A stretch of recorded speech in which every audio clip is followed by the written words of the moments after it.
कार्य ऐसे ही चल रहा है जैसे पहले चल रहा था, समझ जाते हैं कि ये भगवान ही, माफी मांगते हैं, क्षमा याचना करते हैं। तब हमने कहा कि देखो, मेरे साथ कभी भी कुछ भी करना है कर लेना, पर मेरे भक्त के साथ कभी कुछ मत करना। मैं उसे माफ नहीं कर पाऊंगा। जो मेरे भक्त के साथ कुछ करता है, अन्याय करता है, मैं उसे कभी माफ नहीं करता। फिर भी ब्रह्मा जी बहुत क्षमा याचना करते हैं तो भगवान उन्हें माफ करते हैं।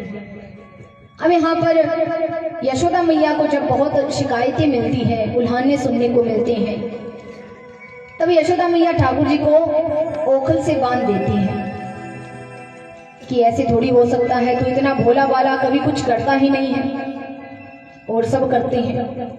तो एक ओखल से ठाकुर जी को बांध देती है मैया। अब यहाँ ठाकुर जी यशोदा मैया के जाने के बाद ओखल को उठाते हुए चलना शुरू कर देते हैं। उस ओखल के साथ चलते हैं, बाहर जाते हैं। दो पेड़ थे, इधर से भी रास्ता है, उधर से भी रास्ता है, पर दोनों पेड़ के बीच में से ठाकुर जी निकलते हैं, अटक जाते हैं।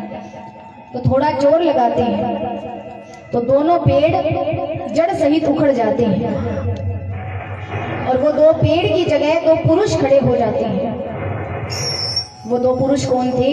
नल कुबेर और मणिगरी, जिन्हें श्राप दिया गया था नारद जी का।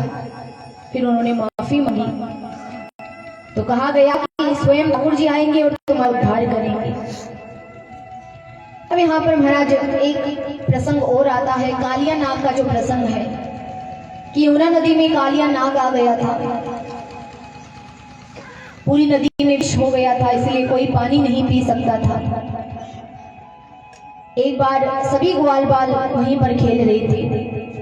जैसे मैंने कहा कि श्री दामा काफी गरीब थे, तो श्री दामा को उनकी माता ने उन्हें एक गेंद दिलाई थी। वो बहुत संभल संभल कर खेल रहे थे। अब ठाकुर जी को तो लीला करनी थी। ठाकुर जी ने वो गेंद दूर यमुना नदी में फेंक दी।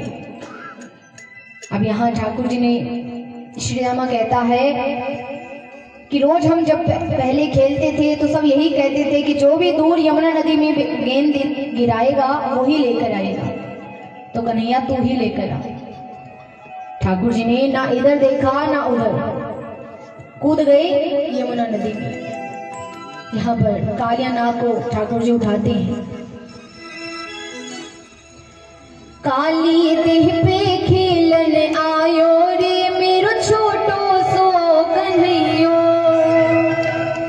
काली देह पे खेलन आयो रे मेरो छोटो सो कन्हैयो, मेरो छोटो सो कन्हैयो, मेरो तारो सो कन्हैयो, मेरो छोटो सो कन्हैयो, मेरो